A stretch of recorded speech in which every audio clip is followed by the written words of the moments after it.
Hello, hello. Welcome to day 1208 of Connecting the Thoughts. Quote for today is very interesting. Quote for today is to fix a relationship, you have to face the people. Yes, you heard that right. I said to fix a relationship, you have to face the people. How often has it happened to you that you are in a sticky situation in a relationship with certain friends, family, peers, whoever, and you don't really know how to kind of fix things? You don't know how to, something's gone wrong, you don't know how to fix it, and you're struggling. So the question is, how do you fix it then? You fix it by showing up. You fix it by owning up. More on this on the other side of the show reel. Hi, Srinivas. Thank you for watching, and I will catch you on the other side of the show reel. Tag a friend who needs to receive this message, people. Please tag a friend who needs to receive this message. And if you haven't subscribed already, do subscribe to the channel, and I will catch you on the other side of the show reel.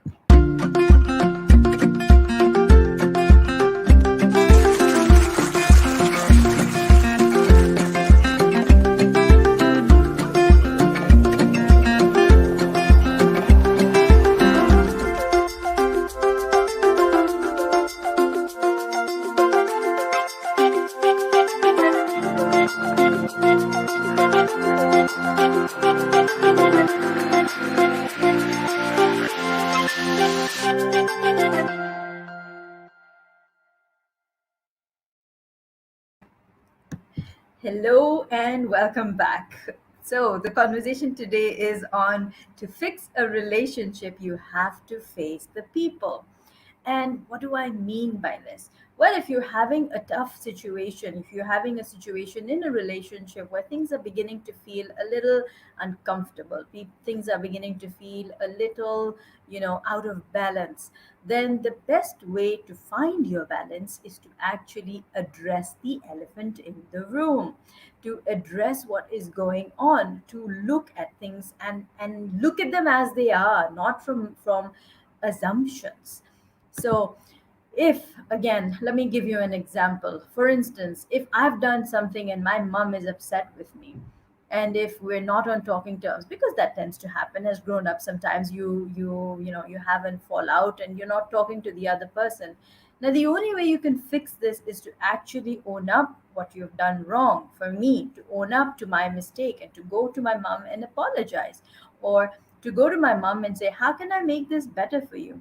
Now, if I were to take a step back and to look at what was introduced during one of our Wise Wednesday sessions, which was with Hazelman, he spoke about restorative intervention, where you go to a person and you ask them what happened. You don't ask them why it happened. You ask the person what happened. It's very cool. The interaction is quite cool. So it's a four-step process. You go to the person and you ask them what happened, because this creates that room for the other person to share their perspective of what happened. For instance, as I said, I'm just giving you an example. Maybe I've done something wrong. If I go to ma and ask her what happened, then she'll tell me that you did this, and this is how it made me feel. And then we come to a space of clarity in terms of, oh, so my behavior meant this to that person, and that's why they're upset. I don't go in and ask her, why are you upset with me? Because if I go and ask her why she's upset with me, then all of those things will come out in a very different way. But if I go and ask her, what happened? She'll share with me what happened, how she saw what happened. And that gives me clarity and understanding. Next question is to ask her, who's impacted? What is the impact of what I've done? And then she might tell me what has happened, and how she's impacted, how someone else is impacted, and maybe someone else witnessed my misbehavior, and that has caused her to feel embarrassed as a mom. So there's so much that goes on in a conversation, there's so much that goes on in a relationship. It's never just about you and me. It could also have other people involved, onlookers who are involved, people who have observed our relationship and said, oh, these guys are great friends, these guys are great as a mom and daughter, what just happened here? you know and then because someone might be saying something, it might be creating something between me and her. Just again, I repeat, giving a random example that you could possibly be connecting with. Now, there are three more steps to this, and I now, do I share? Do I not? Actually, I will. So we go into what happened. We go into who's impacted, and then you have, how could you make this better? How could you change things? How could you make this better? And how could you make sure it doesn't happen again? Four simple questions which really create an understanding into what really happened there. And if you're able to understand that, you've also covered how can you make it better right now, and then you're also future pacing it, and you're saying how can you then make things better for later. How can you make sure it doesn't happen again in the future? So these are four simple steps that you could do in terms of restorative intervention. And I found this formula really, really helpful. Definitely a great way to look at things and sorting things out in relationships without making it get ugly. So if you want to fix a relationship, if you really want to mend a relationship, you have to face the people. You cannot be hiding away. You cannot be away from things and say, I need to sort this on my own, or I need to sort things for myself. No, you cannot sort things for a relationship by being outside of it. You have to be on the ground to score the point, to have that goal, to reach that goal.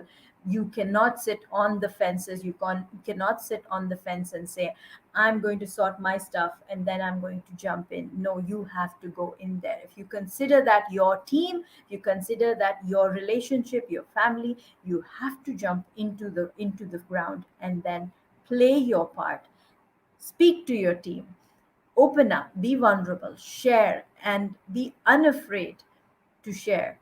And again, if someone comes from a place of reaching out to you in wherever, in however they are, then you also need to be open to the fact that everyone is different. No one's Everyone is different, everyone is unique.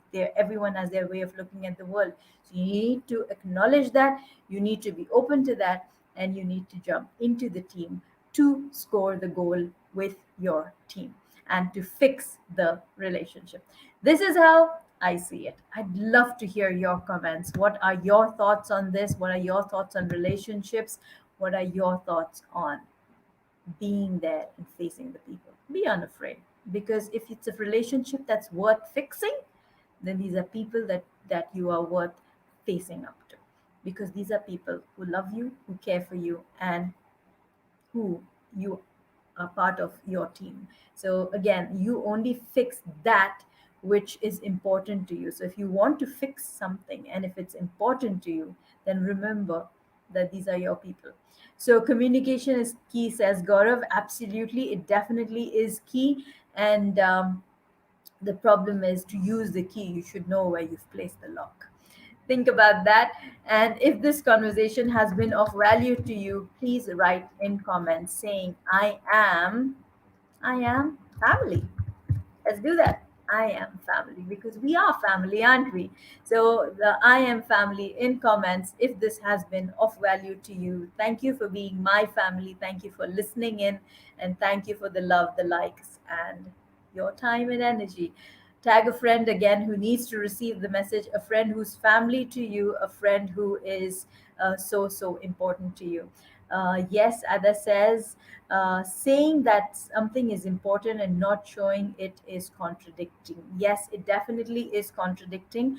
And that's why I say actions speak louder than words. It is super important that your actions are in alignment with what you are saying. And if they are not in alignment, you definitely need to take a step back and figure out how you're going to bring them into alignment, because what a person says is half as important as what they do and the results they achieve. So I wish you all the best in your relationships. I wish you lots and lots of relationships that are worth fixing, that are never broken in the first place. And then if something does come in the way, I do hope that you find it in your heart to fix things and to face the people that are important to you. Yes, Srinivas, you say self awareness and empathy helps relationships. Absolutely. And I like the fact that you said self awareness first. Yes, it's only when you come from a place of self awareness can you showcase empathy. And we have a video on that, which I did a few days back, which said being an empath is a responsibility. So I like how beautifully all these conversations come together, and it is all about connecting the thoughts. So, until tomorrow, keep smiling, keep shining, stay safe, and thank you for connecting the thoughts with me. Thank you so, so much. I am family in comments if this has been of value to you. Tag a friend who is family.